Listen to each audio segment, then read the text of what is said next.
Okay okay ठीक है, जब तक कहेंगे, जब एक भी कोई भी बोल देगा बंद कर देंगे, आप तो चिंता मत करें, आप देखते जाएं बस, ठीक है। हाँ। अब देखिए, मॉर्निंग में हमने ये एक ये आपको दिखा दिया था, उसके आगे शुरू करेंगे। सो आर यू सीइंग कि यहाँ पर अगर लाइट इस तरीके से आ रही है एंड फ्रॉम दिस, ये जैसे यहाँ पर लाइट है, सो इट इज़ बेंडिंग, यानी अगर इस यहाँ पे आप देखो now, just see bending of light, ये लाइट बेंड होती दिख रही है आपको? हाँ सर। इस इंटरफेस पर, तो जैसे इस मीडियम से इस मीडियम में गई तो नाउ, अच्छा फिर क्या ये कहीं से लौट भी रही है क्या उसकी सरफेस से? कहीं से लौट रही, देखो लौटती हुई दिखना, रिफ्लेक्शन, रिफ्लेक्शन इस दिख रहा है। हाँ सर। यही Yes, डायमंड में होता है। डायमंड में क्या होता है, पर्टिकुलर एंगल पर उसकी कटिंग की जाती है, तो उसके अंदर लाइट जाती है तो वहाँ से वहाँ टकराएगी, यहाँ से यहाँ अंदर ही घूमती रहेगी, बाहर से जा तो सकती है। इसको कहते हैं इंटरनल रिफ्लेक्शन, यानी फिर वो क्या करेगी, वापस नहीं आ पाएगी। और बेंडिंग भी आप देख लो, बेंडिंग तो आपको क्लियरली दिख ही रही है लाइट की, कि अगर लाइट एक मीडियम से दूसरे मीडियम में जा रही है तो अपने ओरिजिनल पाथ पे तो नहीं है, इट इज़ बेंडिंग। ये बात समझ में आ गई कि नहीं? इसको हम लोग लाइट थोड़ा सा ऑफ करके भी एक बार देख लें, so it will be very clear.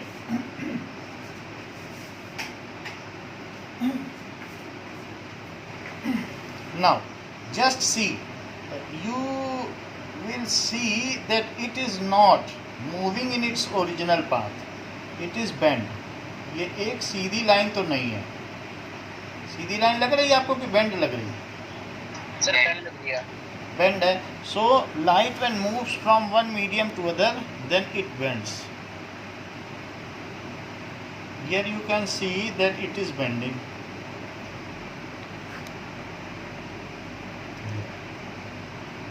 So now तो ये लाइट जब इस लाइन पे जा रही है देन इट बेंड्स। तो सिर्फ अगर पानी पानी में देखो तो भी ये ऐसा पता चल रहा है, बट फ़ोन की अलग डायरेक्शन की वजह से, बट इट बेंड्स। हमने आपको इसका वीडियो भेजा है ना एक? यस सर, देखा। Okay.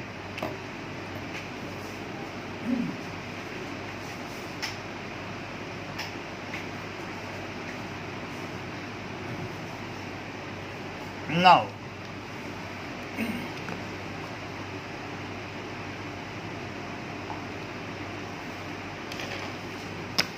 so there are some basic things lens में जाने से पहले जो हम देख लें कि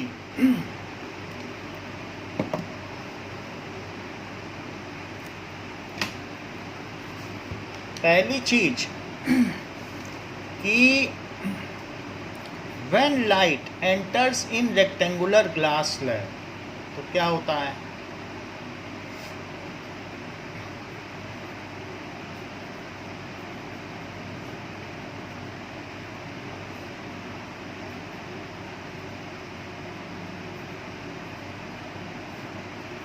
glass slab obliquely, then it bends from its original path।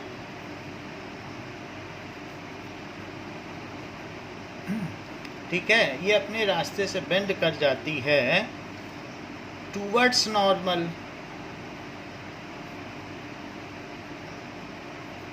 Normal की ओर बेंड कर जाती है। ये अगर एक रेक्टेंगुलर ग्लास स्लैब ऊपर से हम देखें, ऊपर से देखोगे तो कोई भी रेक्टेंगुलर ग्लास स्लैब तो ऐसे ही दिखाई पड़ेगा। उसकी लेटरल सरफेसेस दिखाई पड़ेंगी कि नहीं दिखाई पड़ेंगी? मुझे तो नहीं लगता दिखाई पड़ेंगी। कुछ दिख रही हैं? सिर्फ ऊपर ऊपर का दिख रहा है कि नहीं? ना, ये ऊपर का ही देख पाओगे और कुछ नहीं देख पाओगे। अच्छा, अब इसमें लाइट अगर ऐसे आई ऑब्लिकली और फिर परपेंडिकुलर ड्रॉप करो, इसे कहाँ जाना चाहिए? क्या जी रास्ता तो इसका ये है, ऐसे चली जाए, ये जाना चाहिए। So it should move like this, but ये ऐसे नहीं जाएगी। जो रास्ता इसको है ओरिजिनल रास्ते उस पर नहीं जाएगी, ये इसका ओरिजिनल पाथ है। It will bend towards normal, ये इस रास्ते से नॉर्मल की ओर बेंड हो जाएगी। ये बेंड हो गई, अपने रास्ते पे गई कि बेंड हो गई? डॉटेड कर्व होके जाएगी क्या? जहाँ से इसको नहीं जाना था वो कर्व बनाई या फिर स्ट्रेट है? नहीं नहीं, जहाँ से इसको जाना था वो स्ट्रेट लाइन है, उसको मैं थोड़ा सा और रिफाइन कर वो सही कर दूँ। So it should be it should move straight. Okay, तो वो अपने ओरिजिनल पाथ पे नहीं जा रही, ये लाइट स्ट्रेट जानी चाहिए थी, बट ये कैसी गई है? ये इसका ओरिजिनल पाथ है, ऐसे जानी चाहिए थी, लेकिन ये अपने ओरिजिनल पाथ पे न जाके कैसी गई है? बेंड हो गई अंदर की ओर। अच्छा, it bend towards normal and when it emerges out in same medium, अब ये फिर से अपने मीडियम में वापस आ रही है। And when it emerges out in same medium, then क्या होता है? देन अब क्या ये नॉर्मल की ओर बेंड करेगी कि नॉर्मल से अवे हो जाएगी? जब डेंसर से रेयरर में जाएगी तो क्या होता है बताओ? अवे हो जाएगी, ये डेंसर है, that is optically denser medium. तो जब डेंसर से ये फिर से रेयरर में आएगी तो क्या होगा? Now it will move away, ये ऑप्टिकली डेंसर है, तो ये इसे जाना कैसा चाहिए? ऐसे, लेकिन ऐसे ना जाके ये ऐसे जाएगी। तो अब आप देख लो, ये ऐसे निकल गई तो दूर हट गई, दिख रहा है ना, दूर हटी है। So it has moved away, so it has moved away from its original path, क्योंकि ये एंगल 30 है तो ये 45 है, so it has moved away. However then it moves away from normal. However it remains parallel to original ray. क्या original ray के ये parallel है? देख लो, is it parallel to original ray? थोड़ा सा दूर हट गई है नॉर्मल से, लेकिन क्या अपनी ओरिजिनल रे के ये पैरेलल है? Yes, sir. Yes. However, it remains parallel to original ray. ठीक है, अगर इसे आगे produced, if produced in, incident ray भी लिख सकते हैं ना? क्या सर वहाँ पे ओरिजिनल रे की जगह इंसिडेंट रे भी? बिल्कुल बिल्कुल, इंसिडेंट लिख लो, वो ज़्यादा अच्छा रहेगा, इंसिडेंट रे। ठीक है, सो द डिस्प्लेसमेंट, सो ये चीज़ है, the perpendicular distance between emergent रे and incident ray is called lateral displacement. उसे क्या कहते हैं? पार्श्वीय विस्थापन। लेटरल सरफेस से ये गई थी और क्या ये अपने पाथ से डिस्प्लेस हो गई, और ये डिस्टेंस या कहीं भी देखोगे एक ही जैसी रहेगी क्योंकि ये पैरेलल है, तो ये लेटरल डिस्प्लेसमेंट है। That is perpendicular distance between incident ray and emergent रे इज कॉल्ड लेटरल डिस्प्लेसमेंट। तो व्हाट इज पार्श्वीय विस्थापन? लेटरल डिस्प्लेसमेंट क्या होता है?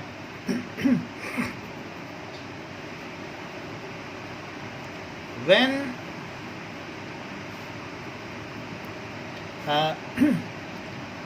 ray passes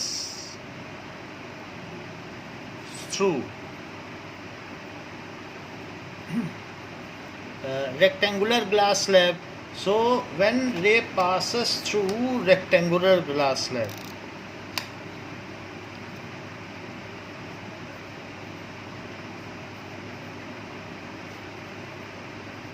then the perpendicular distance between emergent ray and incident ray is called lateral displacement. Then the perpendicular distance, ये दोनों पे perpendicular है, देख लो. perpendicular distance, पूछो क्या पूछ रहे हो.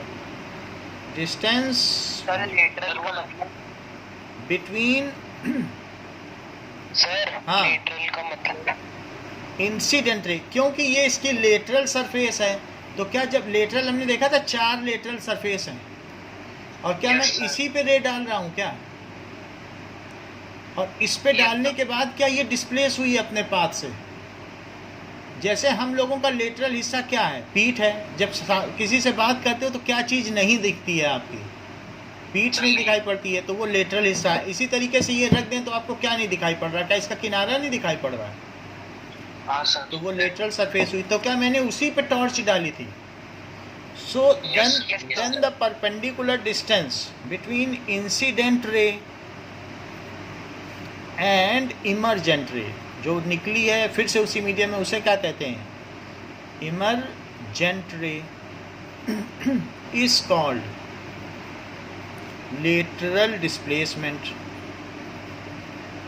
अच्छा ये बताओ प्रवीण, लेटरल डिस्प्लेसमेंट समझ में आया.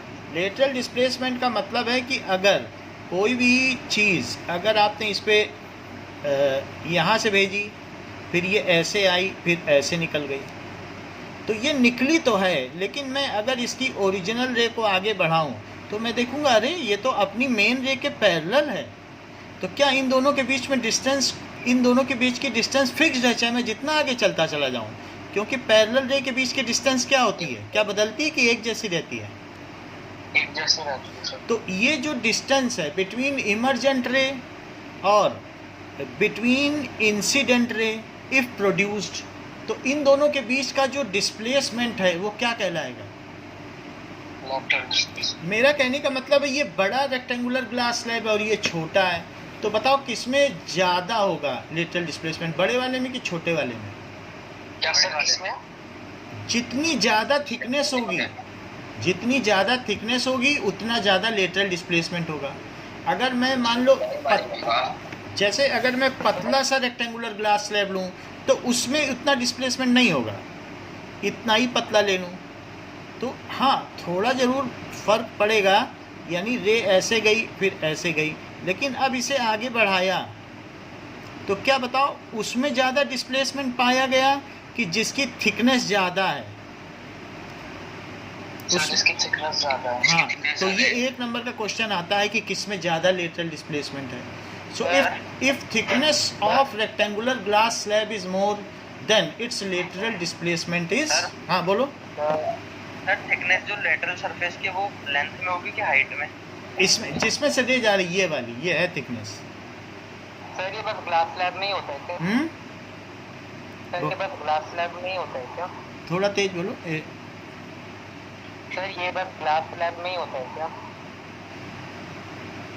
ग्लास स्लैब नहीं होता, इसके पहले क्या बोला? सर ये सिर्फ ग्लास स्लैब में ही होते हैं क्या? हाँ ये ग्लास स्लैब नहीं होंगे, वरना और भी कई सरफेसेस होंगी, लेकिन उनमें क्या होगा कि जो लाइट है उसमें अगर पड़ती है तो कई बार उनमें अलग अलग कलर आने लगते हैं. तो प्रिज्म है, ये प्रिज्म में क्या होता है कि ये प्रिज्म है, यानी इसमें लाइट पड़ रही है तो it is giving different colours. तो ये अलग अलग कलर दे रहा है कि नहीं दे रहा है, और है नॉर्मल देखो तो ये सर ये नॉर्मल रेक्टेंगुलर होता है ना, सर प्रिज्म तो सर पिरामिड शेप का होता है ना. वो तो किसी भी शेप का रख लो. तो अभी प्रिज्म में आएंगे तो हमारे पास तो बहुत तरीके के प्रिज्म है, हम आपको दिखाएंगे. सो ये देख रहे हैं ना इसमें कलर तो हम देखेंगे कि वो कलर में टूट जाना क्या कहलाता है, क्या डिस्पर्सन कहलाता है. Yes sir. तो वो इसलिए दूसरी चीज़ों में इतना अच्छा नहीं होगा, लेकिन जो इस वाले में ग्लास स्लैब में. और बताओ मैं वाइट लाइट क्यों नहीं ले रहा हूँ, क्या वाइट लाइट अगर ऑब्लिकली पड़ेगी तो क्या वो अपने कलर में टूट जाएगी. मैंने इसमें टॉर्च की लाइट क्यों नहीं डाली, फ़ोन की क्यों नहीं डाली, बताओ. क्योंकि रेड डालूंगा, रेड डाल रहा हूँ या ग्रीन डाल रहा हूँ, क्यों डाल रहा हूँ, क्योंकि जिससे वो अगर उसी कलर में आए। हाँ उसी कलर में आए, और नहीं तो वो मैनी पाथ में टूट जाएगी तो मैं आपको रिफ्लेक्शन क्या समझा पाऊंगा क्या? व्हाइट लाइट तो 7 कलर्स में तो वो टूट जाएगी, तो इसलिए मैंने वाइट लाइट नहीं डाली। अच्छा, अब आपको लेटरल डिस्प्लेसमेंट तो समझ में आ गया, ठीक है? कि इमर्जेंट रे, हाँ बोलो। आ गया सर समझ। If thickness of glass slab is more, then lateral displacement is more. Displacement is more. अच्छा, ये बात आपको पता चल गई कि लेटरल डिस्प्लेसमेंट क्या होता है। क्या यहाँ जिस सरफेस से लाइट एक मीडियम से दूसरे मीडियम में गई तो क्या उसे इंटरफेस कहते हैं? तो क्या ये फर्स्ट इंटरफेस है? इंटरफेस पर ही बेंडिंग होगी। बेंड कहाँ होता है? जब एक मीडियम से दूसरे मीडियम में लाइट जाती है तो अपने ओरिजिनल पाथ से बेंड हो जाती है, तो ये है इंटरफेस। ये पूरा फेस क्या कहलाएगा? जो एयर और ग्लास के बीच में है वहीं पे बेंडिंग होगी, कि बीच में भी बेंडिंग हो जाएगी। No sir. हाँ, आज क्या पूछ रहे हैं बताइए। और ये क्या है? वो भी इंटरफेस ही है क्या? सीजन तुम्हारी आवाज़ कम आ रही है और सबकी तो ठीक आ रही, थोड़ा तेज करो स्पीकर। मैं फोन से ज्वाइन कर लेता हूँ। हाँ बोलो, क्या कह रहे हो? ये क्या है? क्या ये सेकंड इंटरफेस है? ये सेकंड इंटरफेस है? हाँ बोलो। मेरे मोबाइल की सर 2-3 दिन से सर ब्लर आ रही है सर। कोई बात नहीं, अगर ब्लर आ रही है तो फिर आप बाद में देखो और क्या कर सकते हैं। वैसे हमने मोबाइल चेंज कर दिया है, अभी नया मोबाइल लगाया हुआ है, आनी नहीं चाहिए। सही है, एक बार डिलीट करके इंस्टॉल कर ले एक बार वापस। मेरे मोबाइल में आ रही है और किसी को। हाँ, अब देखो। हाँ तो वही तो बोल रहा हूँ, एक बार ऐप डिलीट करके वापस इंस्टॉल कर। चलो, if thickness of glass slab is more than lateral displacement is more. इतनी बात समझ में आ गई? अब जरा देखो, सर आ गई। सर दो इंटर, हाँ बोलो।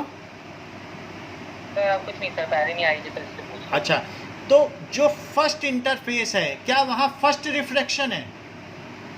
और जो सेकंड इंटरफेस है क्या वहाँ सेकंड रिफ्लेक्शन है? तो यहाँ दो रिफ्लेक्शन हो रहे हैं, एक बार यहाँ रिफ्लेक्शन है और एक बार वहाँ है। तो ये क्या है? क्या ये फर्स्ट रिफ्लेक्शन हुआ? Yes sir. रिफ्लेक्शन। और ये क्या हुआ? Second reflection. रिफ्लेक्शन। अगर सेकंड रिफ्लेक्शन हो गया वो 1 to 1 और फिर से उसी मीडियम में आ गई तो उसे क्या कहोगे? इमर्जेंट रे। तो इस रे को क्या कहा जाएगा?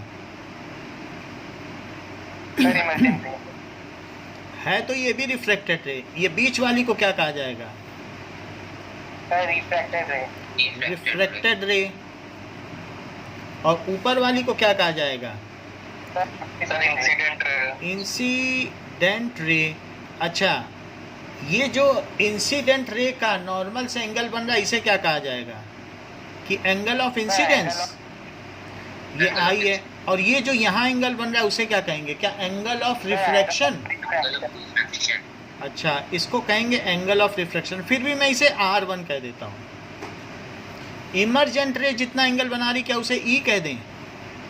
Yes sir. और इसे क्या कह दें? R2। अच्छा, ये सारी चीजें हमने लिख दी। इंसिडेंट रे और I क्या है? क्या एंगल ऑफ इंसिडेंस है? Yes sir. इंसिडेंस। R1 क्या है? It is angle of refraction. अच्छा, और R2 जो है वो दूसरी सरफेस के लिए एंगल ऑफ इंसिडेंस हो गया है, चेक कर लो, क्योंकि इस इंटरफेस पर अब फिर लाइट गिरने वाली है। वो ये पूछने तो जाने जो R2 है वो क्या है? क्या वो फिर से एंगल ऑफ इंसिडेंस है? Yes sir. क्यों नहीं लिखे हैं? बोलो, आपकी मर्जी। I2 लिख लो, I2 लिख लो, तो इसे फिर I1 लिखो और इसे क्या लिख लो? I2। तो I2 क्या हो गया? Angle of incidence. Angle of incidence for second interface. और ई क्या हो गया? Sir angle of emergency. हाँ, अच्छी बात कही है, इमरजेंस। अच्छा, सर R1 में रिफ्रैक्शन क्यों लिखा? R1 क्योंकि ये रिफ्लेक्टेड रे है और ये भी रिफ्लेक्टेड है, लेकिन चूंकि उसी मीडियम में आ गई इसलिए मैंने यहाँ ई लिख दिया है।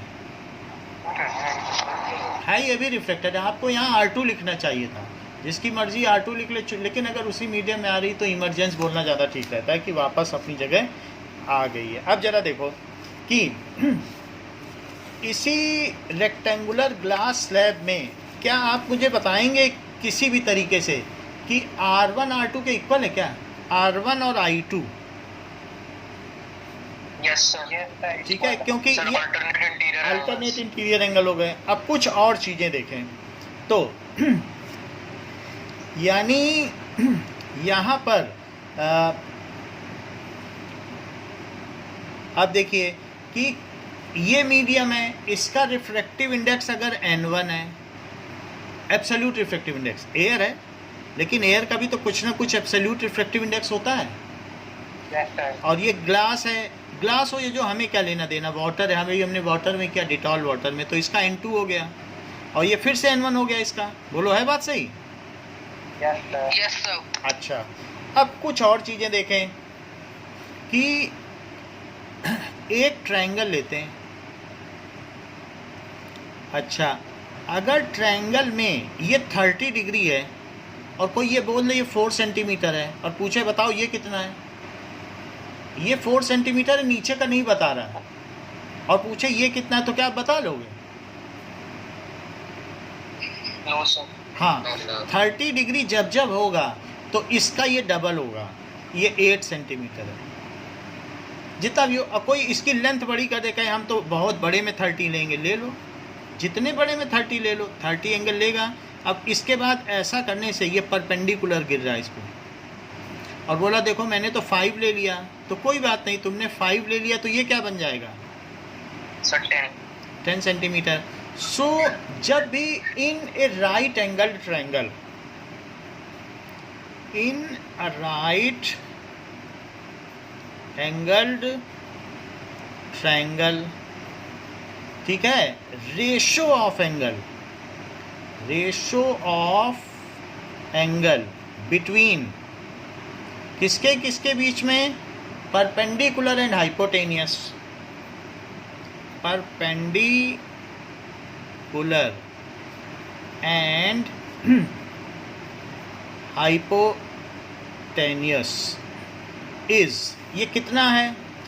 दैट इज, इसको कहते हैं sine of angle, sine theta. ठीक है, अब जरा यहाँ ध्यान दीजिए, आपस में बात ना करें कि किसी भी हाँ ठीक है, अब देखो ये कोई भी ट्रायंगल है, ये फिक्स होता है। मेरा कहने का मतलब है, अगर आपसे कोई कह दे इसका शॉर्ट फॉर्म क्या है साइन थीटा का, थीटा एक एंगल है, इसको कहते हैं थीटा। सर ये साइन थीटा क्या है? अभी यही बता रहे हैं, थीटा क्या है? एक एंगल। और साइन क्या है कि किसी भी ट्रायंगल में अगर ये एंगल थीटा हो जाए तो इसके परपेंडिकुलर और हाइपोटेनियस का जो रेशो होगा क्या वो फिक्स होगा? मान लीजिए कि अगर आपसे कोई कह दे कि यहाँ साइन 30 रख रहा हूँ, तो परपेंडिकुलर और हाइपोटेनियस का रेशो क्या होगा, तो क्या आप बता पाओगे? सर बता दूं मैं, ऐसा ठीक होगा। लो, इन्होंने ठीक बता दिया, बोले जो भी साइन थीटा है it is equals to the ratio of hypotenuse upon perpendicular. ये किसके किसके बीच है? हाइपोटेनियस, हाइपोटेनियस ऊपर रहेगा। हाइपोटेनियस बताओ कितना आया? अभी आपको ऊपर 2 केस दिखाएं। सर डबल आया। अच्छा, तो हाइपोटेनियस और परपेंडिकुलर ये 10 है, तो ये 5 आया, और जब ये 8 था 30 के केस में तब कितना आया था? सर 4। तो इसका मतलब है कि साइन की वैल्यू, अगर कोई पूछे साइन 30 क्या है, तो कह दो जब 30 डिग्री हो तो हाइपोटेनियस और परपेंडिकुलर का जो रेशो हो उसे क्या कहोगे? क्या साइन थीटा? तो उसकी वैल्यू कितनी हो जाएगी बताओ? सर हाँ सर साइन तो सर परपेंडिकुलर और हाइपोटेन्यूज का रेशियो होता है ना, परपेंडिकुलर तो ऊपर आएगा ना। Sine is the ratio of hypotenuse, hypotenuse ऊपर आ गया और परपेंडिकुलर कहाँ गया? That comes at bottom most position. Just hold करिए सर आप एक बार चेक कर लीजिए सर, मैंने पढ़ा था मैथ में। अरे एक मिनट रुको, चेक नहीं करना है। अब देखो अब आपकी देखो ये आगे आपको बताया जाएगा, ये मैथमेटिक्स की बुक है और इसमें एक चैप्टर है ट्रिग्नोमेट्री और इसमें क्या लिखा है? साइन 30, पेज नंबर 185 पे ज़रा देखो, इसी में देख लो, खोलने की ज़रूरत नहीं है। पेज नंबर 135 और यहाँ क्या लिखा है? साइन 1/2। 30, तो it is equals to, okay sorry, it is 1/2, तो इट इज़, सर मैं भी यही बोल रहा था। हाँ करेक्ट करेक्ट, तो it is perpendicular by hypotenuse. तो इस ये क्या चीज़ हो गई? That is perpendicular by hypotenuse. तो अब इसे कितना लिख देना चाहिए? परपेंडिकुलर, नीचे मैंने 1/2 ही लिखा है बट यहाँ गलती कर दी। तो ये कितना हो गया? परपेंडिकुलर 5 और ये कितना हो गया? जब ये 4 है तो कितना हो गया बताइए? 8 हो गया, 1/2। ऐसे ही मुझे बताओ कि अगर, यस सर, इतनी बात समझ में आ गई? यस सर आ गई। अच्छा, अब देखो साइन थीटा अगर कोई पूछेगा और 45 डिग्री बताएगा तब क्या कहोगे? Sir 90 degree. अगर ये 45 है तो बताओ दूसरा एंगल कितना है? सर दूसरा 45 ही है। दूसरा भी 45 होगा क्योंकि जो तीसरा है वो तो 90 हो गया, तो ये भी 45। अच्छा, अगर ये इसकी वैल्यू x है तो क्या ये भी x होगा? Yes sir. अच्छा, ये क्या होगा? क्या x square plus x square का रूट होगा? Yes sir. यानी ये चीज़ क्या ये होगी? और Yes, जिसमें sir. से x बाहर आ जाएगा और 2 अंदर फंस जाएगा। Yes sir. अच्छा, तो मुझे ये बता दीजिए कि जब साइन 45 लूँगा तो बताओ अभी समझ में आ जाएगा। मैं ये कह रहा हूँ जब 30 लूँ तो परपेंडिकुलर और हाइपोटेनियस का क्या रेशो है? क्या 1/2 है? परपेंडिकुलर जब 30 लूँ तो क्या रेशो है बताओ? साइन 30 कितना है? 1/2। अच्छा, अब मैं आपसे पूछा हूँ साइन 45 बताओ, अगर बता सकते हो तो बता दो। 1/2 होता है सर। शक कर लेते हैं। परपेंडिकुलर कितना है? परपेंडिकुलर कितना है यहाँ देखो, x है और हाइपोटेनियस कितना है? x√2। तो अब बताओ x कट गया, तो अगर आपसे पूछा जाए कि जब एंगल 45 है तो परपेंडिकुलर और हाइपोटेनियस का क्या रेशो है? 1/√2। ये मैथ के पेज नंबर 185 पे लिखा है। इतनी बात समझ में आ गई? यस सर आती है। अच्छा चलो आ गई है तो एक और बात बता दो, इतनी आने पे आप एक और बता सकते हो। अब मैंने सर, हाँ बोलो सर वो x² + x² वो कैसे हुआ? ये जैसे कभी भी हाइपोटेनियस का स्क्वायर क्या होता है? हाँ याद आ गया। हाइपोटेनियस का स्क्वायर होता है इसका स्क्वायर प्लस इसका स्क्वायर का रूट। अगर स्क्वायर लिया जाए Yes, sir. फिर उसको रूट ले लो, तो इसका स्क्वायर प्लस इसका स्क्वायर करो फिर रूट ले लो, तो हाइपोटेनियस आ जाएगा कि नहीं? Yes sir.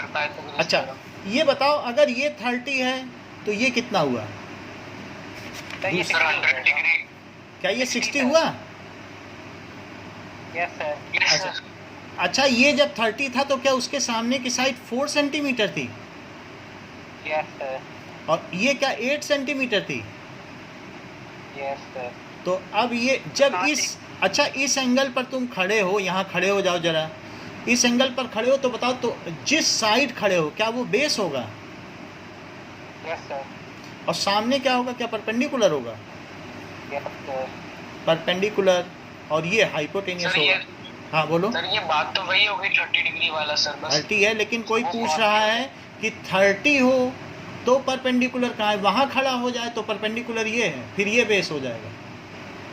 और यहाँ खड़ा हो जाए, जहाँ आदमी खड़ा होता है वो क्या होता है? बेस। बेस। तो यहाँ खड़ा है ना अभी 60 पे, तो पूछ रहा है मुझे साइन 60 बता दो। ये 4 है, ये 8 है, कोई बताएगा ये कितना है? Sir root 3/2। चेक कर लेते हैं, ज़्यादा ही जल्दी बता दिया। ये देखो कि ये बताओ परपेंडिकुलर का स्क्वायर प्लस बेस का स्क्वायर क्या हाइपोटेनियस का स्क्वायर है? और बेस कितना है? बेस यहाँ बताओ 4 है, और ये कितना है? क्या 8 है? और थोड़ी देर के लिए परपेंडिकुलर को परपेंडिकुलर का स्क्वायर ले लो, ठीक है? तो बताओ पी स्क्वायर कितना है? क्या 64 माइनस 16 हुआ? तो ये कितना होता है 64 माइनस 16? बताओ। नहीं ऐसा नहीं है। It is 48। तो पी कितना हुआ? रूट 48। रूट 48 क्या होता है? क्या रूट 16 इंटू 3? और 16 अगर बाहर निकल जाए तो क्या होगा? 4 रूट 3। तो मैं यहाँ पर 4 रूट 3 लिख दूँ? अच्छा, अब बताओ अनीशा क्या बता रही हो कि साइन 60 के लिए मैं क्या लिखूं?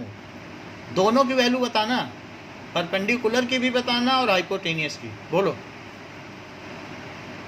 परपेंडिकुलर कितना है? सर बोलो,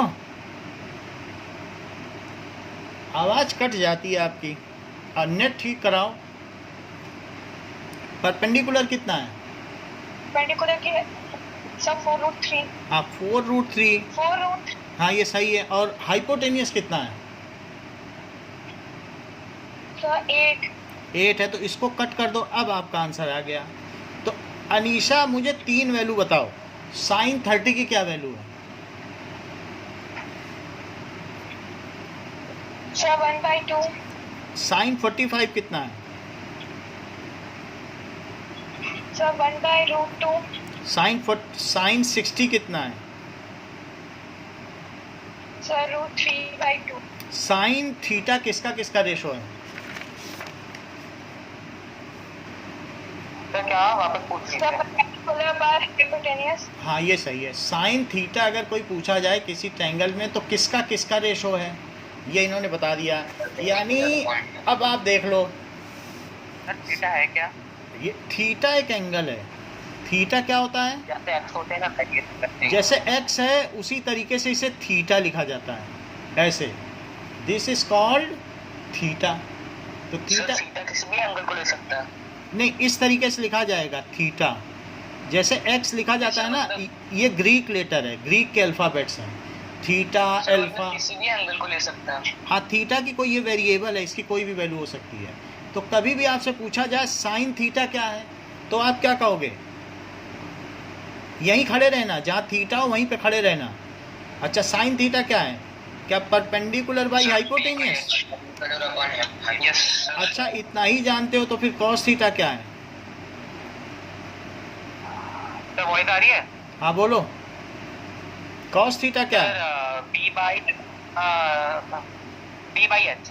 अच्छी बात कही है, बेस बाई हाइपोटेनियस। फिर tan थीटा क्या है? Sir sir p/b। यानी अगर ट्रायंगल, ये देखो p/b, मेरा कहने का मतलब है कि अगर आपके ट्रायंगल का एक कोई पर्टिकुलर एंगल है तो उसकी जो वैल्यू होगी वो फिक्स्ड होगी। समझ में आ गई बात? चाहे परपेंडिकुलर और हाइपोटेनियस की वैल्यू हो, क्योंकि एंगल उसके उसी वो रेशो है। So if angle is fixed then the ratio between various pairs of sides will also be fixed. तो जैसे मैंने साइन का किया तो क्या वैसे ही आप कॉस का भी अपने आप ही निकाल लोगे? यस सर निकाल लेंगे। और जो न निकालना चाहे तो उसके लिए पेज में दिया है 185 पेज पे, sine theta cos theta tan theta हो गया। और इसका कोई उल्टा कर दे तो क्या होगा? साइन का उल्टा क्या होता है? सर कॉस हो जाएगा। कॉसेक। अच्छा इसमें सर कॉस है। कॉसेक क्या होता है? क्या हाइपोटेनियस बाई परपेंडिकुलर। अच्छा कॉस का उल्टा क्या होता है? सर सेक हो जाएगा। It is h/b। और tan का उल्टा क्या होता है? ये, यानी ये क्या चीज हो गई? b/p। अगर कोई 3 चीजें हों तो उनके कितने तरीके से जोड़े बन सकते हैं? 6 तरीके से बन सकते हैं, 6 तरीके से। देखो 1 1 2 बन सकता है और 2 1 भी बन सकता है, 1 3 बन सकता है और 3 1 भी बन सकता है, और 2 3 बन सकता है और 3 2 भी बन सकता है। और कोई संभावना है तो बता दो। तो 1 डिग्री के लिए कई तरीके के रेशो हैं। कोई लेगा परपेंडिकुलर बाई हाइपोटेनियस, तो दूसरा बोलेगा नहीं हाइपोटेनियस बाई परपेंडिकुलर लेके देखो, तो वो बोलेगा साइन थीटा 1/2 है, तो बोलो कॉसेक थीटा क्या हो जाएगा, क्या 2/1? Yes sir. तो बस उसका उल्टा कर दो, बात वही है। बोलने का लोगों का नजरिया अलग अलग है। sin, cos, tan, cot, sir इन सब का यूज क्या है? अब देख लो ये क्या है, ये हमको ये बताता है। मान लीजिए कि अगर किसी ने आपसे कह दिया कि ये 3 सेंटीमीटर है और आपसे कह दिया यहाँ 30 डिग्री है और बताओ इसकी वैल्यू क्या है, तो आप बिना वैल्यू निकाले और बिना मीजर किए बता दोगे? यस सर, बता दूंगा। अच्छा, कैसे बताओगे कि साइन 30 क्या होता है? साइन 30 होता है परपेंडिकुलर बाई हाइपोटेनियस। साइन 30 की कितनी वैल्यू है? सर 1/2। 1/2। परपेंडिकुलर क्या दिया है कि नहीं दिया है? यस सर, 6 हो जाएगा। और अरे अभी इतनी जल्दी भी क्या है, अभी यहीं पे बात कर लेते हैं, नेगोशिएशन कर लेंगे। हमने तो बोला कि ये इसका आधा होता है, अब हाइपोटेनियस से भी बड़ी दूसरी साइड बताओगे तो कैसे चलेगा? सर 1.5। अरे सर ठीक है, अब जैसे आप कहोगे परपेंडिकुलर तो हाइपोटेनियस से भी बड़ा होता है, तो कोई भी नहीं यकीन करेगा। ये तो 5th क्लास से ही बच्चों को पता चल जाता है कि हाइपोटेनियस सबसे बड़ी साइड होती है। चलो, इतनी बात समझ में आ गई?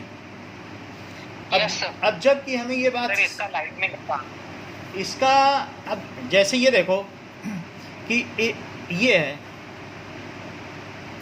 ये अगर कोई आपको ये बता दे कुतुब मीनार है और आप इससे यहाँ पे इतनी दूर पे खड़े हो, ये देखो, ये मैं आपको दिखा दूँ कि जैसे कुतुब मीनार आप नापना नहीं चाहते हो, लेकिन आपके दोस्त ने पूछ लिया मुझे ज़रा कुतुब मीनार की लंबाई तो बता दो, तो आप कैसे बताओगे उसको कुतुब मीनार की लंबाई? वो मैं बता रहा हूँ। ये देखो, जैसे कि मैंने अभी थोड़ी देर पहले आपको बताया कि ये अगर 4 है तो ये कितना है बताओ, अगर 30 डिग्री है तो? सर 8 आ गया। नाप के देख लेना, घर में आपके डी होगा, घर में नाप लेना, उतना ही आएगा। अच्छा, ये 4 है, 8 है, तो ये कितना होगा? इसको थोड़ी देर के लिए बेस मान लो, तो क्या बेस स्क्वायर अभी थोड़ी देर पहले हम लोगों ने निकाला था, लेकिन फिर निकाल देते हैं। Yes sir. 3 आप 4√3 निकाला था कि नहीं? याद आ रहा है तो? हाँ सर। याद आया? Yes sir, yes. चलो, अगर ये चीज़ याद आ गई है तो अब आपका कॉमन इंटरेस्ट किस में बताइए? क्या इसके परपेंडिकुलर में है क्या? आपके दोस्त ने क्या पूछा? परपेंडिकुलर। और आपके हाथ में क्या है? क्या कुतुब मीनार से दूर खड़े होना आपके हाथ में है? तो कुतुब मीनार से दूर जाते जाओ जब तक कि एंगल कितना ना हो जाए, 30 नहीं बना सकते तो 60 तो बना सकते हो। 60 की भी वैल्यू पता ही है आपको, निकाल ही लोगे। तो 60 के हमने चलो 30 का ले लिया, तो आपने देखा कि यहाँ से 50 मीटर कुतुब मीनार से दूर गए तब 30 है। ज़रा यहाँ tan 30 बताओ कितना होता है? और tan 30 होता क्या है? क्या परपेंडिकुलर बाई बेस होता है? Yes sir. परपेंडिकुलर 4 है तो बेस क्या है? सो tan 30 कितना होता है? क्या 1/√3? यस। अच्छा, आपके एक दोस्त ने कान में बता दी कि 30 पे खड़े हो जाओगे तो तुम्हारे परपेंडिकुलर और बेस का रेशो ये होगा, इसकी मदद से निकाल दो। तो तुम 30 पे खड़े हो गए कि ठीक है हम 30 पे खड़े हो जाते हैं, और ये हाइट है, और कितनी दूर चले गए बताओ कुतुब मीनार से? 50 मीटर। अब आपके दोस्त ने बताया था कि जब तुम 30 पे खड़े होगे तो परपेंडिकुलर और बेस का क्या रेशो होगा? सर 1/2। परपेंडिकुलर हर एक में 1/2 मत बोलो, परपेंडिकुलर और हाइपोटेनियस का रेशो 1/2 है। 1 होगा। डिफरेंट साइड्स के अलग अलग रेशो होते हैं। अगर कोई हाइपोटेनियस बाई पर ये कर दे, दिस इज हाइट, तो जो हाइट है वो परपेंडिकुलर है, परपेंडिकुलर। अच्छा, ये h है। अब देखो, तो tan 30 अभी निकाला ना, यहीं से देख के बोला करो ना, चीज़ें माइंड में रिवर्बरेट करनी चाहिए। आपको ये मैंने क्यों कराया, इसका इससे लिंक होगा ना, कि सिर्फ ऐसे ही करा दिया। जब एक चीज़ समझाऊंगा तो बगल में जो समझाई उसको यूज़ करना सीखो, नहीं तो फिर ऐसे तो नहीं बता रहा हूँ तो tan 30 कितना किसी दोस्त ने बताया आपको? 1/√3 है। और बताओ कितनी Yes, दूर sir. खड़े हुए? Sir 50 metre. 50 मीटर। तो बेस हुआ 50, 50 ऊपर ले जाओ, 50/√3। क्या ये हाइट आ गई? रूट नीचे नहीं होना चाहिए, तो ऊपर और नीचे किसका मल्टीप्लाई करो? √3 √3 का कर दो। तो क्या ये 50/3 हो गया? बोलो। जी। अच्छा, अब हाइट कितनी हो गई? क्या 50 इंटू 1.7/3 हो गई?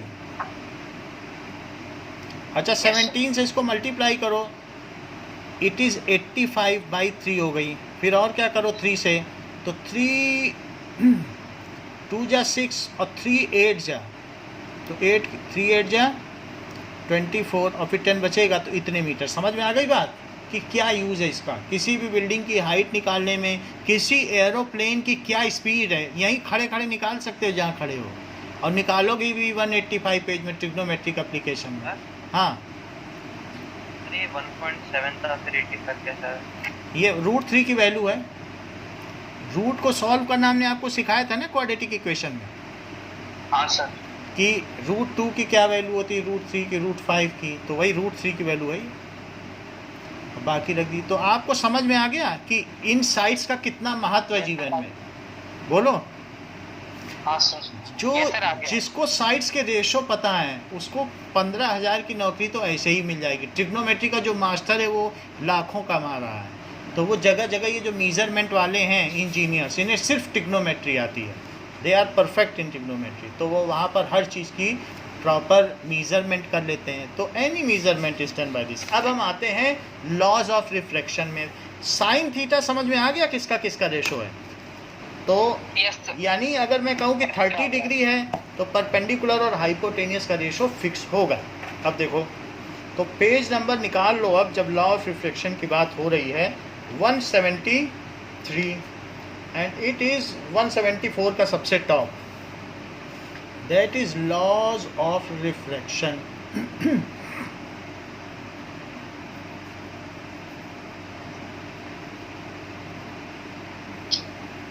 चेक करिए क्या होता है कि अगर मान लीजिए कि एक इंसिडेंट रे है और ये क्या है, रिफ्लेक्टेड रे है, अपने रास्ते से हट गई कि वो उसी रास्ते पे गई है? हट गई ना। क्या पेज नंबर बोला so it has bend. Sir? Page number क्या बोला? पेज नंबर 174 का सबसे ऊपर। तो पहली चीज़ क्या है, मेरा कहने का मतलब है कि 3 चीज़ें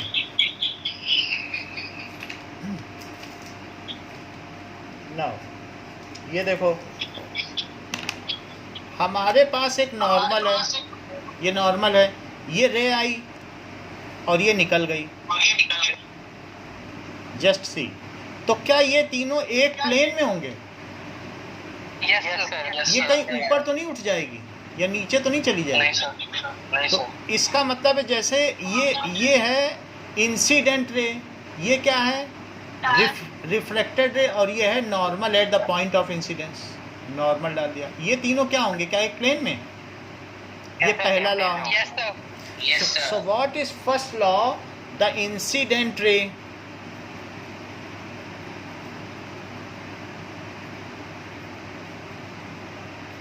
the refracted ray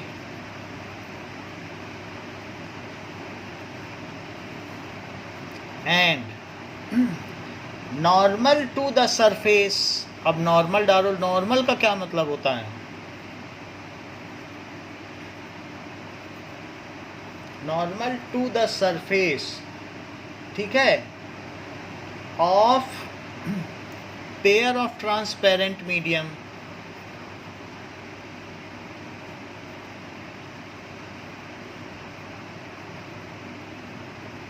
at its interface. कहाँ पे नॉर्मल डाला गया है? इंटरफेस पे डाला गया है। क्या? All lie in same plane, all lie in same plane. Ayush repeat करो फर्स्ट लॉ।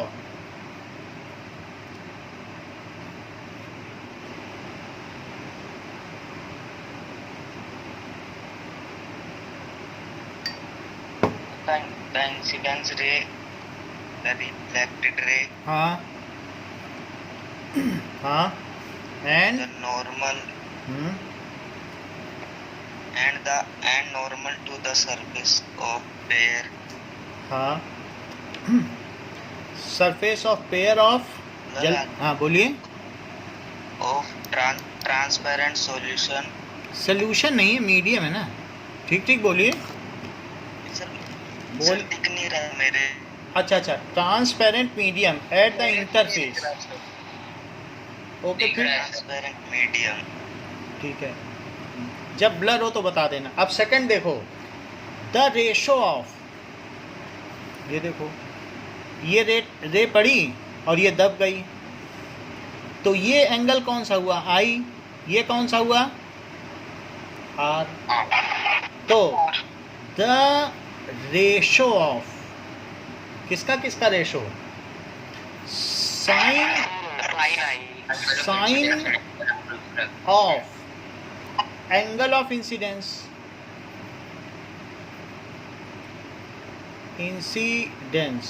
रेशियो ऑफ के बाद क्या लिखा है आपने? The ratio of sine of angle of incidence. मेरा कहने का मतलब है, मान लो कि यहाँ रे आ रही है और अगर 45 डिग्री पे आ रही है और दब के 30 पे हो जा रही है, तो यहाँ 45 पे आई और दब के कितने पे हो गई 30 पे। मान लो एयर और ग्लास के लिए ऐसा हुआ, तो साइन 45 की क्या वैल्यू होगी और साइन 30 की क्या वैल्यू होगी, बोलो। क्या ये 1/√2 है? अभी थोड़ी देर पहले निकलवाया है। Yes sir. और ये कितना है, मान लो ये चीज़ है 1/2। ठीक है, सो इट इज़ 1/2। तो अब 2 ऊपर चला जाएगा और √2 कहाँ आ जाएगा, नीचे, तो इसकी वैल्यू √2 आ जाएगी, दैट इज़ 1.41। 1.41 भी तो होता है केरोसिन का, लगभग होता है कि नहीं, रिफ्रैक्टिव इंडेक्स। तो इस तरीके से हम निकाल सकते हैं कि किन्हीं दो पेयर के लिए अगर साइन की वैल्यू फिक्स होती है, वो कह रहा है जो भी वैल्यू होगी दो पेयर ऑफ मीडियम के लिए फिक्स होगी, और यही क्या कहलाएगी, इट इज़ ओनली n21। अब ये तो नई बात बोल रहा है, अभी तक तो हम ये जानते थे कि n21 की वैल्यू होती n2/n1, बोलो। Yes sir. अभी तक तो हम जानते थे ये v1/v2, और अब इसने एक नई चीज़ से इसको रिलेट कर दिया, बोला एक चीज़ के और इक्वल करो, साइन i/साइन r।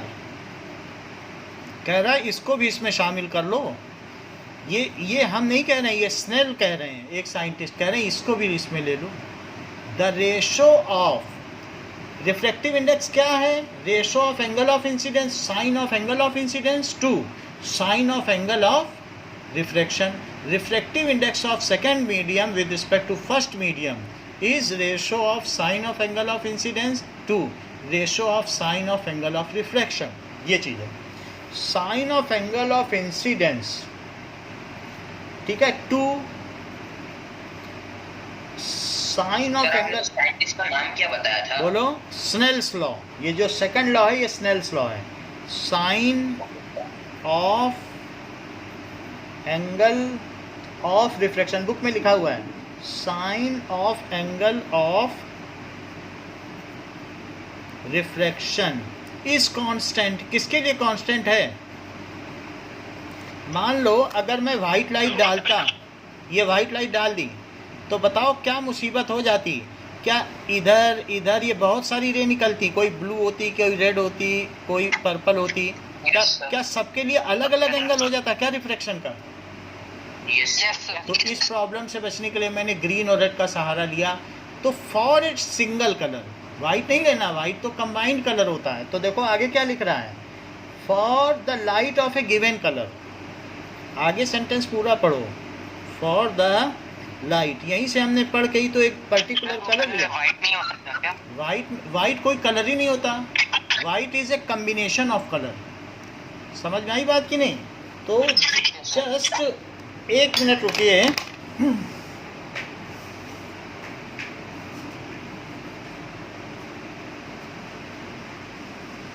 क्रोम पे डेस्कटॉप किधर है? अरे तेरे को वहाँ पे ऑप्शन नहीं दिख रहा क्या? डेस्कटॉप मोड आ रहा होगा। अरे वो 3 डॉट आ रहा होगा डेस्कटॉप साइट पे क्लिक करो वहाँ पे। 1 मिनट रुक। अरे मेरा ही ले रहा है मेरा कोड कर जगह ही ले रहा है अचानक। हाँ क्रोम पे आया, मेरी स्क्रीन 3 डॉट्स पे क्लिक कर दिया। नीचे देख डेस्कटॉप साइट लिखा हुआ। कर दिया। नाउ अब जब वो खोलेगा तो उस पे This is- सर्च कर ले क्लासरूम। अपना लिंक डाल दे। ब्लू टिक आ गया डेस्कटॉप साइट। सी, ये एक मोटर है, अब उस पे लिंक जस्ट पे अटेंशन। ये मोटर है और इसमें अगर मैं सेल लगा दूं, अभी हमारे पास सेल नहीं है, नहीं तो सेल इसमें लगा देने से ये तेज़ी से घूमने लग जाएगी। क्या आप प्रिडिक्ट कर सकते हो कि जब ये तेज़ी से घूमेगा तो इसका क्या कलर होगा? इसका तो अगर मैं इसका वाइट कलर हो जाएगा। So if it is moving at very fast speed, तो अगर इसको मैं घुमा दूं then it will be of white colour. अभी तो ये धीरे धीरे घूम रहा है, लेकिन अगर बहुत तेज़ी से घुमाऊँ, नेट पे देख लेना, इसको कहते हैं न्यूटन्स रिंग। न्यूटन ने ऐसी रिंग की और उसको दिखा दिया लोगों को कि देखो इसको घुमाने से वाइट बन जाता है। इसलिए लाइट कई कलर से मिल के बनी और कोई इंडिपेंडेंट लाइट नहीं है। इस चीज़ के लिए भी न्यूटन को पुरस्कार मिला। तो आप समझ गए ना कि ये न्यूटन्स रिंग है। अब ज़रा देखो तो is constant for the light of a given colour.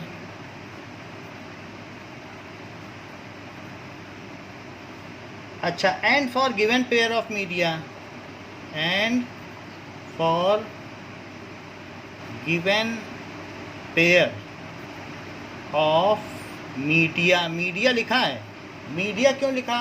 जब मीडियम एक के लिए होता है और एक से ज़्यादा हो जाए तो क्या कहते हैं? मीडिया। अच्छा, दो बच्चे डिस्कस कर रहे थे। एक ने बोला कि अगर मैं ये इंसिडेंट ले लेता हूँ तो अब जो इसमें एक ने ग्लास में लिया और एक ने वाटर में लिया, बोला कि दोनों में समान दबेगी, एक जैसी। और एक ने कहा नहीं, वाटर में ज़्यादा दबेगी, और एक कहता नहीं ग्लास में ज़्यादा दबेगी। तो ये दो मीडियम, इसमें कम दबा आया, इसमें ज़्यादा। तो आप बता सकते हो कि इसमें ग्लास कौन है और वाटर कौन है? जबकि राइट साइड वाला ग्लास है, जिसमें कम है वो ग्लास है, जिसमें एंगल का ये ग्लास है, जिसमें ज्यादा दब रहा है वो ग्लास, जिसमें ज़्यादा दब रहा है वो ग्लास है, क्योंकि इसका रिफ्रैक्टिव इंडेक्स ज़्यादा है, इसलिए लाइट की चाल में ज़्यादा फर्क डाल देगा। और वाटर में रिफ्रैक्टिव इंडेक्स कम है, क्योंकि इसका रिफ्रैक्टिव इंडेक्स कितना है और 1.5, वाटर का कितना है? 1.33। तो इसलिए तो ये बताओ, क्या आई बाई आर दोनों में sine i by sine r same रहेगा कि अलग अलग? सेम रहेगा। सेम कैसे रहेगा? ये 45 डिग्री है, मान लो दोनों में 60 डिग्री लो। अच्छा, 60 डिग्री है तो मुझे ये बताओ कि किस वाले केस में 30 डिग्री होगा, किस में 45? 30 तो सर ग्लास में होगा, 45 वाटर। बिल्कुल ठीक, या 30 ले लो और ये 45। मेरा कहने का मतलब है कि अगर डिफरेंट पेयर ऑफ मीडियम है तो क्या sine i by sine r है? दोनों में हमने ग्रीन ही लाइट ली और दोनों में एक ही एंगल पर गिराया, ग्रीन लाइट भी ली, एक ही एंगल पर गिराया। लेकिन बताओ ये जो sine i by sine r आया, क्या ये अलग अलग आया? यानी refractive index of water with respect to air क्या आया? क्या ये साइन 60 बाई साइन 45 आया? Yes sir. और रिफ्रैक्टिव इंडेक्स ऑफ ग्लास, हाँ सर ये 45 को 30 कैसे पता चला कि आया? नहीं, ये तो मैंने आपको समझाने के लिए लिखा है, ये कुछ और ही आएगा, एक्सपेरिमेंटली निकालना पड़ेगा। ये तो मैं समझाने के लिए कह रहा हूँ, क्योंकि आपको 3 ही वैल्यू पता है, और जिसको 3 से मान लो और भी वैल्यू पता होती तो फिर मैं आपको और भी बताता। समझ में आई बात? जस्ट 1 मिनट और आपको रुकना पड़ेगा।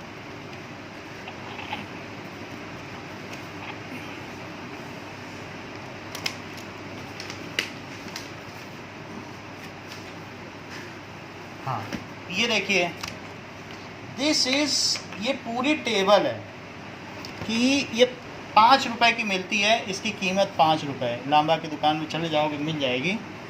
अच्छा, जिसको ज़्यादा इंटरेस्ट है कि भाई हमको तो साइन की सब वैल्यू चाहिए, tan की भी सब चाहिए, कह रहा है हमें तो tan की भी चाहिए, tan 31 32, तो पूरा एंगल लिखा है, सब इसमें लिखा हुआ है। जिसको चाहिए, कोई कह रहा है मुझे तो साइन चाहिए, साइन ले लो, साइन है तो 30 31 32 102 सारे एंगल लिखे हैं, कुछ भी ले लो। बात समझ में आ गई कि नहीं? यस सर, आ गई। तो इस तरीके से अगर कोई 30 देखे तो 30 की क्या 0.5 दी है, यस सर। तो ये साइन के बारे में है। समझ में आ गई बात आपको? तो मैं आपको एक एंगल पर्टिकुलर बता रहा हूँ, लेकिन जिसको ज़्यादा इंटरेस्ट है तो लॉगरिथमिक टेबल और मैथमेटिकल टेबल ले लेना, काम बन जाएगा। अब देखो, तो साइन 60 अपॉन साइन 30, तो इसका मतलब क्या है कि अगर मीडियम बदल दोगे तो क्या रेशो भी बदल जाएगा? Yes sir. Yes sir. और ये क्या कहलाता है? इट इज़ कॉल्ड, ये कांस्टेंट है। और ये कौन सा लॉ है? It is refractive index of second medium with respect to first medium, and this is constant. This is Snell's law. तो ये जो चीज़ हमने बताई कि ये कांस्टेंट रहता है, इट इज स्नेल्स लॉ।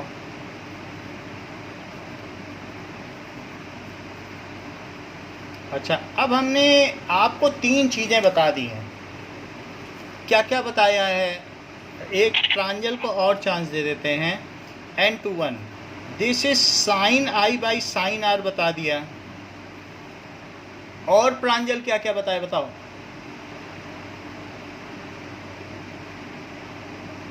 बोलिए प्रांजल, आर यू देयर? सर याद नहीं आ रहा। इतना ही ठीक है। अरे ऊपर आपने प्रयास किया, ये बड़ी बात है, बाकी और तो कोई बड़ी बात नहीं। ओके, नाउ यश। यश, सर सर ये कांस्टेंट होगी। कांस्टेंट है। और किसके किसके इक्वल है? श्रेयान, n2 हाँ, n2 अपॉन n1। और किसके इक्वल होगी? v1 and v2 upon v2। अच्छा, अब इसके लिए आपके 3 फार्मूले बनते हैं, 3 statement. Refractive index of second medium with respect to first medium, ये तो कॉमन लाइन है, आगे आपको बताना है, वो मैं आपकी हेल्प इतनी लिख देता हूँ। मैंने क्या लिखा? Refractive index of second medium with respect to first medium, ठीक है, for a given colour and for a given pair of medium.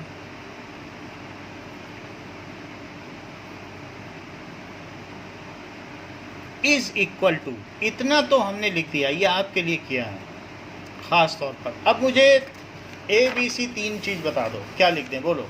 Yes sir is the ratio absolute. चलो, is equal to the ratio of, आपने कहा the ratio of और लिख दीजिए, तो ratio of भी मैंने लिख दिया। अब बोलो। The ratio of absolute refractive index of sine 2 इतना ठीक है, साइन 2। इतना काफ़ी है। आप सीजन बताओ। Sir refractive index, sir the ratio of refractive index absolute refractive index of n2 and the absolute refractive index of n1। अच्छी बात है, अब इसके आगे मत बोलिए। अनीशा, एक मौका आपके लिए। प्लीज सर एक रीड। आई थिंक सीजन, और कौन बताएगा? ईशान, आप बताओ। Sir, is equals to the ratio of angle of incidence and angle of refraction. Asmit बताओ, अस्मित बता लें। Sir, is equals to the sine of angle of is equal to the ratio of sine of sir ये सही है। Angle of incidence to sine of angle of refraction, इतनी बात है। अच्छा, सेकंड बात बताइए अस्मित, और किसके इक्वल है? मैंने बताया था सर। हाँ कोई बात नहीं सृजन, आपने बताया, और बताइए क्योंकि कई बार ये घूम गया है। सो और किसके इक्वल है? Absolute refractive index, absolute refractive index of second medium. N2 ना बोलना, आपने देखो शुरू में ही N2 बोल दिया सृजन। Absolute refractive index of N2 क्या होता है? वो खुद ही N ही एब्सोल्यूट रिफ्रैक्टिव इंडेक्स है, उसी चीज़ को आप रिपीट कर रहे हो, so that is not correct. Absolute refractive index of second medium बोलो, N2 ना बोलो, N2 कुछ है ही नहीं, उसी को ही तो ये लिख रहे हो। सो absolute refractive index of second medium 2, absolute refractive index of first medium. Yes, third point बताओ, और किसके इक्वल है? Sir reflective index of second medium with respect. वही चीज बार बार बोलोगे, लिख तो दिया रिफ्लेक्टिव इंडेक्स, अब और किसके इक्वल है? हाँ बोलो। So it is also equal to the ratio of the velocity of medium 1 and the ratio and to the velocity of medium 2. नहीं ईशान को बताने दो सृजन, ये गलत है। ईशान आप बताइए, इसमें भी आपने गड़बड़ी कर दी। सर, हाँ sir to the ratio of velocity of लो, लाइट इन। वेलोसिटी उसने बोल दी तो आप वेलोसिटी छोड़ ही नहीं रहे हो, वेलोसिटी डायरेक्शन। हाँ बोलो। वन टाइम मैं बोलूं। 9th में पढ़ा है ना कि वेलोसिटी और स्पीड अलग अलग होती है, तो वन टाइम एक बार। हाँ तो ये किसका रेशो है? Sir speed of light first medium and speed of light in second medium. हाँ, speed of light in first medium to speed of light in second medium. तो ये 3 तरीके से रेशो है। इतनी बात समझ में आ गई? अब श्रेयान आप मुझे बताइए एक बार एब्सोल्यूट रिफ्रैक्टिव इंडेक्स की definition. Sir absolute refractive index. sir the speed of sorry sir the speed so the speed of sir the absolute refractive index is ratio of speed आप of हाँ light in हाँ light speed of light in the vacuum to with the respect to speed of light in the medium is सही known है, as absolute बिल्कुल ठीक। refractive index. Absolute refractive index of a medium, किसी medium का absolute refractive index क्या है? Is the, बहुत अच्छी बात आपने कही है, रेशो ऑफ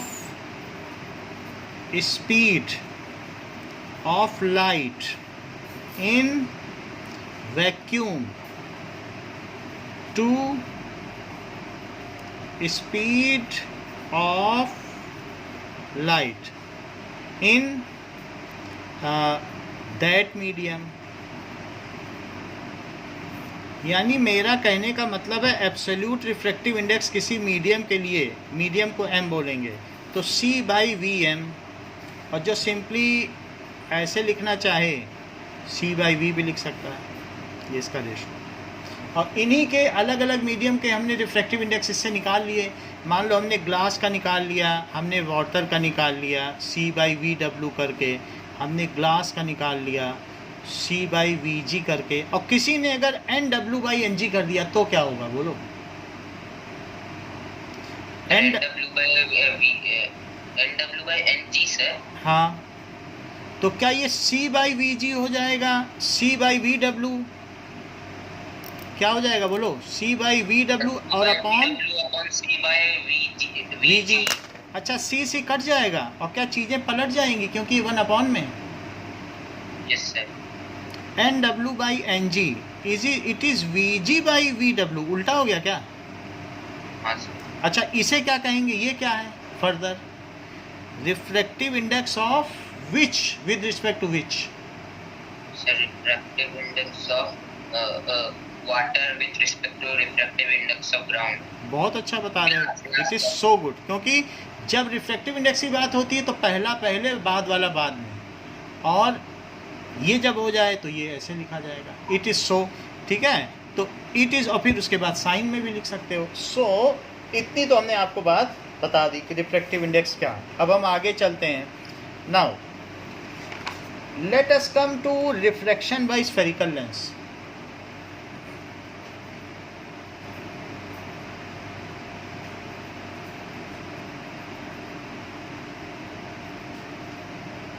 लेंस, तो लेंस क्या होता है? सो ये एनी ट्रांसपेरेंट, कोई भी एक ट्रांसपेरेंट सरफेस हो, any transparent object capable of, जो क्या कर सके? कैपेबल ऑफ फॉर्मिंग इमेज, जो एक इमेज बना सके, फॉर्मिंग इमेज। तो ऐसा एनी ट्रांसपेरेंट ऑब्जेक्ट जिससे कि इमेज बन सके, उसे क्या कहेंगे? Is called lens. ये चीज, उसे लेंस कहेंगे। अच्छा, लेंस दो तरीके के होते हैं, कौन कौन से होते हैं? Concave and convex. स्फेरिकल हुआ, और दूसरा कौन सा हुआ? सिलेंड्रिकल। अगर मान लो कि कोई भी चीज़ जैसे इससे देखी जाए, तो इससे कोई भी चीज़ बड़ी दिख रही है क्या? कुछ ये इमेज बना सकता है? तो ये जो बॉल है, इट कैन फॉर्म इमेज। तो ये किसी चीज़ की, ये स्फेरिकल लेंस है क्या? नो, अगर ये तो कुछ बना सकता है इमेज, तो ये एक स्फीयर है। लेकिन अगर मैं इसको कट कर दूं कहीं से, यहाँ से, तो बहुत सारे लेंस बन जाएंगे, और उनकी वेरिंग सरफेस है। क्या वेरिंग थिकनेस होगी? बीच में मोटा होगा और फिर किनारे पतला होगा क्या? ऐसा बन सकता है। तो इसी स्फीयर से, part of sphere which can form image is called spherical lens. इसी स्फीयर से हम लेंस बना देंगे। तो अब जरा देखो कि स्फेरिकल लेंस क्या होते हैं, which are part of sphere. ठीक है, वो क्या होते हैं बताइए? कि अगर मैं इसका एक पोर्शन यहाँ से कट कर दूँ तो क्या लेंस बन जाएगा? लेकिन उसकी एक सरफेस प्लेन होगी, ध्यान रखना, और एक कैसी होगी? क्या उठी हुई? बोलो। तो लेकिन लेंस बन जाएगा और उससे चीज़ दिखेगी। अभी मैं सब बता रहा हूँ। तो स्फेरिकल लेंस क्या मैग्नीफाइंग ग्लास में भी यूज होता है? बिल्कुल बिल्कुल, स्फेरिकल लेंस कहीं यूज़ नहीं होता ये। इससे जब आप कोई भी चीज़ देखोगे, जब ये हाथ में लेके देखोगे, तो पीछे की चीज़ का एक अलग नज़ारा दिखता है। तो वो इट इज़ सो अट्रैक्टिव। तो आप किसी भी चीज़ को, क्योंकि अब इसमें नहीं दिखाया जा सकता, बट इट लुक्स, जो पीछे का बैकग्राउंड है किसी चीज़ का, so it is giving a beautiful look. So it is decorative purpose. तो देखो, उल्टा भी दिखा रहा है, लेंस उल्टा नहीं दिख रहा है, दिख रहा है सर। उल्टा भी इमेज बनाने लग गया ये। तो जरा में, नहीं तो नीचे रख दिया तो सीधी, और ऊपर रख दी। सब चीज़ें किस पे डिपेंड करती हैं? क्या सब चीज़ें मतलब उसकी हाइट और इन सब चीज़ों पे डिपेंड करती है क्या? अभी आपने देखा था कि नहीं, लेंस उल्टा दिख रहा था। तो जो सही दिखा, ये देखो उल्टा दिखने लग गया। जो बिल्कुल ठीक कर देगा, तो अब दिखा? उल्टा कैसे देखा? Yes sir. भाई, अब आप इसकी थिकनेस बदलते चले जाओ, तो थिकनेस बदलने पे क्या होगा कि जो चीज़ सीधी दिख रही थी तो पहले सीधा, और फिर पलटते चले जाओगे तो वही लेंस उल्टा दिखेगा। तो now it is looking that it is inverted, ये चीज़ है। तो वो हम आगे बताएंगे, क्योंकि जो जैसा कॉन्वेक्स और कॉनकेव मिरर में हो रहा था, तो नेचर बहुत ज़्यादा नहीं बदला है। अच्छा, स्फेरिकल मिरर क्या होते हैं? विच आर इस पार्ट ऑफ स्फीयर। क्या होते हैं? विच आर, ऐसे लेंस। स्फेरिकल लेंस क्या होते हैं? अब मिरर की बात नहीं करेंगे गलती से, क्योंकि मिरर बहुत दिन से पढ़ रहे हैं तो मिरर निकल गया मुझसे। सो स्फेरिकल लेंस क्या होते हैं? Which are part of sphere तो कोई भी चीज़ होगी, जैसे कि बिल्कुल एक प्लेन सरफेस हो और ऐसे बन जाए, एक तरफ प्लेन और एक तरफ ऐसे हो जाए, तो वो एक स्फेरिकल हो जाएगा। यानी उसकी एक सरफेस कैसी है, क्या वो एक स्फेरिकल है? बताओ। अगर किसी ने ऐसा मिरर ले लिया तो क्या उसकी दोनों सरफेस किसी स्फीयर का पार्ट है? Yes sir. जैसे किसी ने कॉनकेव ले लिया तो क्या उसकी दोनों सरफेस भी स्फीयर का पार्ट है? और किसी ने अगर कॉन्वेक्स ले लिया तो क्या इसकी ये सरफेस भी एक स्फीयर का पार्ट है और इसकी ये सरफेस भी एक स्फीयर का पार्ट है? बोलो। तो यानी कोई भी चीज़ है, एनी लेंस जिसकी की सरफेसेस क्या हों, which are part of sphere. जैसे हमारे पास देखो, अब इसमें आपको तो पता नहीं चलेगा, लेकिन ये किनारा कितना मोटा है और बीच में करो तो बिल्कुल पतला है। जब मैं बीच में छू रहा हूँ बिल्कुल मोटा नहीं है। मेरा हाथ, मेरी उंगली भी कहो बीच की ना दिखाई पड़ रही हो, आपको दिखाई पड़ रही है? दिखाई पड़ती तो पूरी दिखाई पड़ती, जैसे कुछ छिप रही हो। तो बीच में बिल्कुल पतला सा है, ज़्यादा अगर फोर्स लगाऊँ तो टूट भी जाए। तो इस तरीके से ये कॉनकेव है, बीच में केव है, बीच में गहरापन है दोनों तरफ। तो इधर भी जो गहरापन है पूरा, अगर मैं देखूं तो इस पर बिल्कुल एक कोई एक सरफेस लूँ स्फीयर के, फुटबॉल रखूं तो बिल्कुल इस पर जैसे रख जाए, बैठ जाए, चिपक जाए।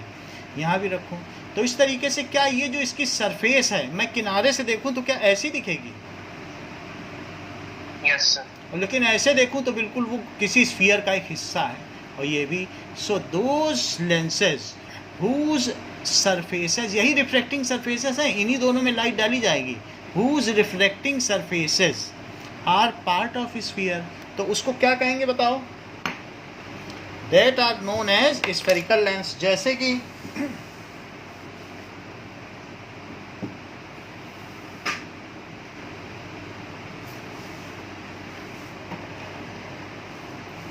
नाउ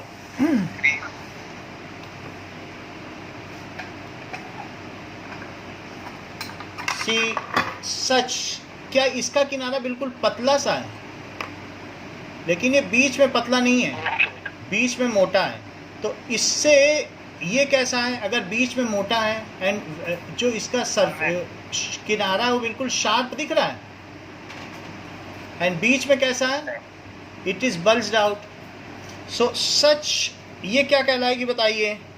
दैट विल बी, ये दिस इज कॉन्वेक्स। और देखो ये जो ऊपर का बल्ब है ये उसकी इमेज बना रहा है। So it is making image. और नहीं तो ये लाइट की भी इमेज बना सकता है। अगर आपको मैं ट्यूब लाइट की इमेज बना के दिखाऊं, देन इट इज़ फॉर्मिंग, ये बिल्कुल जैसी लाइट है वैसी की वैसी बना देगा। सो यानी इट इज़ कैपेबल, आगे इमेज फॉर्मेशन तो मैं दिखा दूंगा कि कैसे बनाता है। बल्ब की तो दिख ही रही है, बिल्कुल वैसा जो ऊपर का बल्ब है वैसे ही बना रहा है। ऐसे अगर मैं लाइट के लिए भी करूं तो मैं फ्लेम की और सारी आगे दिखा दूंगा आपको बनवा के। चलिए, तो दो तरीके के हमने आपको लेंस दिखा दिए। कौन कौन से दिखा दिए? वन इज, ये देखो ये बल्ब की कितनी शार्प इमेज बना रहा है, जरा इससे देखो। Is it making very sharp image है? और इससे अगर मैं लाइट की इमेज बनाऊं then also it is very fine. तो it is also forming image of light that we will see later on, कि किसी भी चीज़ की अगर इमेज बनानी है तो ये कैसे बना सकता है। ये देखिए नाउ, अब जरा देखो, ये हमने लाइट जला दी है and it will make its image. तो अब इससे अगर बिल्कुल सही करें तो बिल्कुल पॉइंट साइज बन जाएगी। So we have to adjust the things and it will make perfect point object. तो डिस्टेंस इधर उधर करनी पड़ेगी, स्क्रीन का एडजस्टमेंट और ये, and it will make its, तो जहाँ इसका फोकस होगा and it will make its image. Okay, अच्छा अब देखो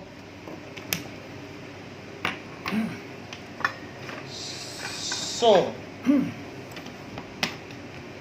यहाँ पर हमने क्या बता दिया आपको, लेंस दो तरीके के हैं, एक स्फेरिकल है और दूसरा कौन सा है, सिलेंड्रिकल। सिलेंड्रिकल लेंस क्या होता है, क्या ये किसी सिलेंडर का पार्ट होगा? यानी अगर देखा जाए तो ये है तो ये लेंस ऐसा, लेकिन पूरा देखो तो कहीं सिलेंडर को काट के बनाया गया होगा, क्योंकि ये नीचे की सरफेस है, ये है। So it is part of cylinder. ये है लेंस, ये इसकी नीचे की सरफेस है, तो ये किसका पार्ट है, सिलेंडर का, ट्रांसपेरेंट। तो जिसको आंखों में जैसी प्रॉब्लम होती है, सिलेंड्रिकल लेंस भी कईयों को लगा होता है, आप में से किसी किसी को अगर चश्मा लगा हो तो आप लोग पूछते हो कि भाई तुमको स्फेरिकल लेंस लगा है कि सिलेंड्रिकल, किस तरीके की प्रॉब्लम है, तुमको मायोपिया है कि हाइपरमेट्रोपिया है कि एस्टिग्मेशन है, तो आपस में बातचीत होती रहती है।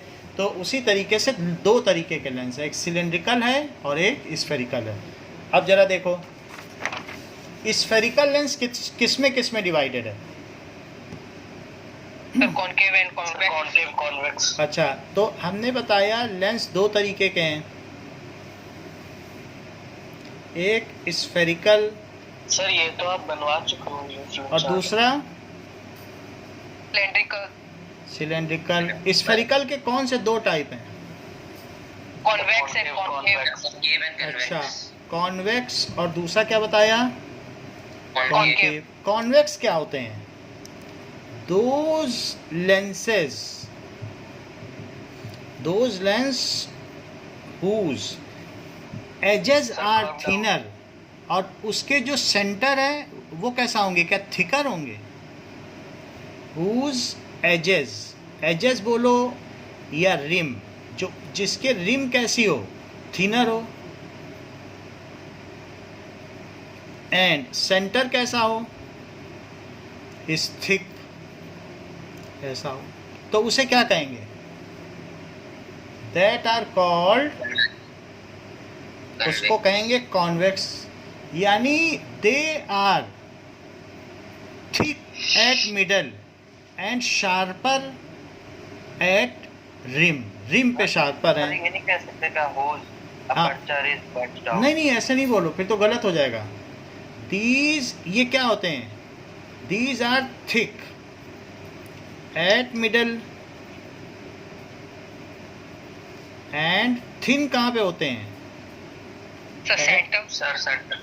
रिम पे पतले हैं, रिम किनारे जाओगे तो पतले, और बीच में कैसा है? मोटा। अच्छा, तो कॉन्वेक्स कितनी तरीके का है? क्या कॉन्वेक्स में दोनों सरफेस ऐसी हो सकती हैं क्या? Yes sir. हो सकती हैं। और क्या ऐसा भी हो सकता है कि प्लेनो कॉन्वेक्स, हमारे पास ऐसे भी मिरर है लेकिन इसमें तो नहीं समझ में आएगा फ़ोन में, तो एक प्लेन है, जैसे मैंने नहीं बताया कि इसको काट के बनाई गई हो, ऐसे कट कर दो, लेकिन क्या वो भी बीच में थिक होगा ही तो लेकिन उसको अगर मैं यहाँ रख के घुमाऊंगा तो नीचे ये चिपका हुआ है, ये बिल्कुल घूमेगा नहीं, ये घूम नहीं रहा है, ऊपर से उठा है और नीचे चिपका, ये नहीं घूम रहा है, तो ये प्लेनो कॉन्वेक्स है। क्या ये डबल कॉन्वेक्स है? दोनों सरफेस बल्ज्ड आउट हैं? बोलो। Yes sir. अगर बोथ सरफेस बल्ज्ड आउट हैं, बल्ज्ड आउट, तो इसको क्या कहेंगे? क्या डबल कॉन्वेक्स? Yes sir. तो ये डबल कॉन्वेक्स है, एक तरफ प्लेन है तो वन सरफेस बल्ज्ड आउट, तो क्या कहेंगे? क्या प्लेनो कॉन्वेक्स?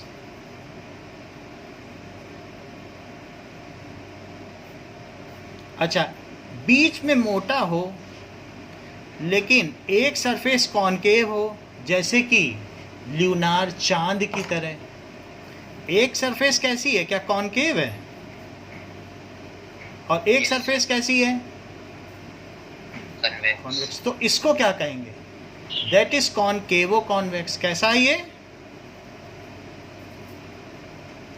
जब देखोगे हाथ में लेके तो पता चलेगा, कॉनकेवो कॉन्वेक्स। एक सरफेस, वन सरफेस बल्ज्ड इन, वन सरफेस बल्ज्ड आउट, लेकिन फिर भी बीच में मोटा है।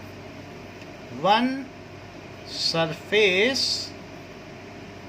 बल्ज्ड इन, अदर बल्ज्ड आउट। अच्छा, अब ये बताओ कि दूसरा कौन सा है? क्या ये कॉनकेव है? तो इसमें क्या होता है, इसकी एजेस क्या होंगी? Sir thin. देखो ठीक से बताओ, हमारे पास है रखा, देख के बताओ, थोड़ा याद आए तो बताओ। Sir thick. Edges are thick, और बीच में क्या पतला सा है दोनों तरफ से? क्या ऐसा हाथ देखे हो, ऐसा? हाँ सर। तो ये कैसा होगा बताओ किनारे पे? मोटा। एक ऐसा हाथ, वो कैसा होगा? बीच में मोटा, किनारे पतला। तो ये कैसा होगा बताओ? ये कैसा होगा? कॉन्वेक्स। और अगर मैं ऐसे कर लूँ, एक हाथ बिल्कुल समान और एक उठा दूँ, तो प्लेनो कॉन्वेक्स हो जाए। समझ में आई बात कि नहीं? So edges are thick and middle part कैसा है? अच्छा, इसके 3 अलग अलग पार्ट होते हैं, बताओ कौन कौन सा है? क्या दोनों तरफ बल्ज्ड इन है? बोथ सरफेस बल्ज्ड इन है, तो इसका नाम क्या होगा? Double concave. अच्छी बात है, डबल कॉनकेव। और एक ही सरफेस अगर बल्ज्ड इन है, एक तरफ जमीन में बिल्कुल चिपक के रहे, प्लेनो कॉनकेव। और अगर मान लो है तो यानी किनारे मोटा है, लेकिन एक सरफेस कैसी है कि एक ऐसी आ रही है और दूसरी भी आ रही है, वो उठी हुई है, लेकिन क्या ये किनारे पे मोटा हो गया है? बीच में अभी भी पतला ही है। तो ये क्या है? कॉन्वेक्सो कॉनकेव। जो उसका असली नाम है वो बाद में लगाना। जैसे मान लो अनुराग त्रिपाठी, तो जो असली चीज़ होती है वो किसी की कास्ट या उसका वंश होता है, और फिर अनुराग और ये सब तो रह जाते हैं, त्रिपाठी मुख्य होता है। इसी तरीके से इसको कॉन्वेक्सो पहले लिखेंगे, और जो इसका असली रूप रंग है वो कौन सा है? क्या कॉनकेव? तो अपने इस नाम से ये जाना जाएगा, बाकी फीचर पहले लिखेगा। जैसे प्लेनो में प्लेन रखा गया, लेकिन फिर भी तो ये क्या है? कॉनकेव ही तो है। डबल इसकी प्रॉपर्टी है, लेकिन है तो कॉनकेव ही। इस तरीके से हमने देख लिया कि ये मिरर ये लेंस कितने तरीके के होते हैं। नेक्स्ट क्लास में, यानी कल की क्लास में, हम ये देखेंगे कि ये इमेज फॉर्मेशन कैसे करते हैं। आज के लिए इतना ही। Thank you. Welcome. Thank you sir. Welcome.